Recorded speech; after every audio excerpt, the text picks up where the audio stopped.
कांग्रेस के वरिष्ठ नेताओं के खिलाफ सत्ता का दुरुपयोग कर केंद्र सरकार द्वारा किए जा रही कार्रवाई का चंद्रपुर में जिला व शहर कांग्रेस द्वारा जिलाधिकारी कार्यालय के सामने प्रदर्शन कर विरोध किया गया। कांग्रेस के राष्ट्रीय नेता सांसद सोनिया गांधी, लोकसभा में विपक्ष नेता सांसद राहुल गांधी समेत कांग्रेस के वरिष्ठ नेताओं के खिलाफ सत्ता का दुरुपयोग कर केंद्र सरकार जानबूझकर कार्रवाई कर रही है।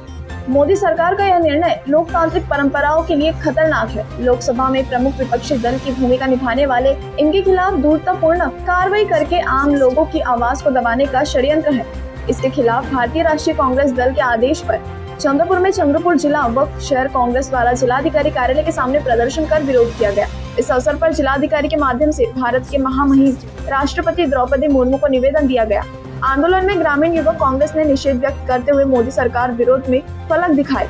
इस समय सांसद प्रतिभा धानोरकर, चंद्रपुर कांग्रेस निरीक्षक विधायक अभिजीत वंजारी, जिला प्रभारी मुजीब पठान, जिला अध्यक्ष पूर्व विधायक सुभाष दोटे, महिला जिला अध्यक्ष सुनंदा धोबे, शहर जिला अध्यक्ष रितेश तिवारी, पूर्व जिला अध्यक्ष विनायक बांगरे, सुभाष सिंह गौर, जिला मध्यवर्ती बैंक के अध्यक्ष संतोष सिंह रावत, प्रदेश सचिव विनोद दत्तात्रेय, राजेश अडूर, नंदू नागरकर, दिनेश चोखारे, उमाकांत धांडे, राजू रेड्डी समेत चंद्रपुर जिला कांग्रेस के सभी फ्रंटल ऑर्गनायझेशन के पदाधिकारी कार्यकर्ते बड़ी संख्या में उपस्थित थे।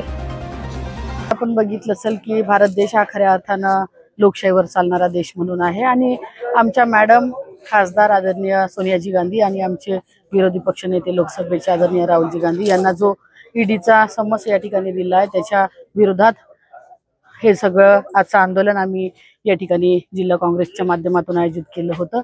आणि आपण पाहिलं की हुकुमशाहीवर देश कशा पद्धतीने आणि राज्य देखील कसं चालत आहे, भाजपाची सगळी मनमानी कशी चालू आहे, प्रत्येक महिन्याला नोटीस देऊन आमच्या सगळ्या काँग्रेसच्या नेते लोकांना कशा पद्धतीचा त्रास देऊन नाहक त्यांना या त्रासाला समोर जावं लागत आहे, त्याच्या विरोधातच आजचं हे आंदोलन होतं।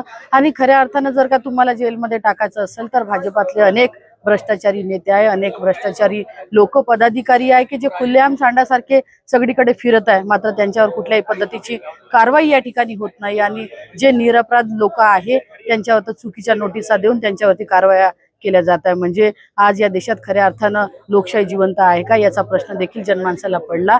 ज्या पद्धतीची हुकुमशाही केंद्रात आणि राज्यात या भाजपच्या सगळ्या नेत्यांची, भाजपच्या सगळ्या लोकांची चालू आहे, त्याच्या विरोधात आजचं हे आंदोलन होतं। आणि खऱ्या अर्थानं काँग्रेस पक्षाचे पदाधिकारी म्हणून, कार्यकर्ते म्हणून आम्ही आदरणीय राहुलजीच्या, आदरणीय सोनिया मॅडमच्या प्रत्येक अडीअडचणीत, सुखदुःखात त्यांचे खऱ्या अर्थानं कार्यकर्ते म्हणून प्रत्येक त्यांच्या अडचणीत आम्ही कायम सोबत आहोत। नॅशनल हेराल्डच्या प्रकरणी ज्या प्रकारे केंद्र सरकार विशेषतः मोदी शहा जोडी ईडीचा जो गैरवापर करून आलेली आहे त्याच्या निषेधार्थ अखिल भारतीय काँग्रेस कमिटीच्या आदेशानुसार आज आम्ही चंद्रपूर जिल्हा काँग्रेस कमिटी, शहर काँग्रेस कमिटीतर्फे इथं निदर्शनं आयोजित केलेली आहे। विशेषतः हा जो national Herald paper Pandit Jawaharlal Nehru साहेबांनी त्या काळामध्ये स्थापन केलेला होता, तो दिल्ली, मुंबई आणि बनारसमध्ये त्याच्या शाखा आहेत। मध्यंतरी काही काळ त्याच्या काही आर्थिक परिस्थितीमुळे तो प्रेस बंद झाली होती। नंतर त्या प्रेसमध्ये काही पार्टनरशिप, काही असोसिएट कंपनी स्थापन करण्यात आल्या आणि 1913 साली सुब्रमण्यम स्वामींनी 2013 साली सुब्रमण्यम स्वामींनी एक तक्रार दाखल केली। त्या तक्रारीच्या आधारावर चौकशी सुरू आहे। जवळपास 12 वर्षापासून चौकशी सुरू आहे। या प्रकरणामध्ये आदरणीय श्रीमती सोनिया गांधी, आमचे नेते माननीय राहुलजी गांधी यांना सुप्रीम कोर्टाने बेल पण दिलेली आहे।